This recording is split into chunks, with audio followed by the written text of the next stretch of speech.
حضرت عباس امام حسین سے میدان میں جانے کی رخصت طلب کرتے ہیں اور فرماتے ہیں کہ آقا اب مجھ سے بچوں کی پیاس برداشت نہیں ہو سکتی، اور خیمہ گاہ سے العطش العطش کی صدائیں بلند ہیں۔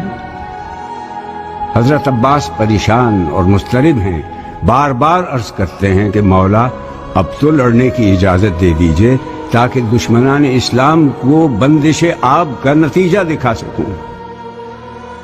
قدموں پہ سر کو رکھ کے یہ بولا وہ مہجبیں، کب تک غلام صبر کرے یا امام دین، مجھ کو سنا سنا کے یہ کہتے ہیں اہل کی، اب فاطمہ کے لال کا یاور کوئی نہیں۔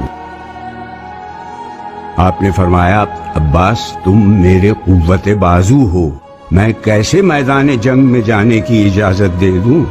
بھائی اگر تم جانا ہی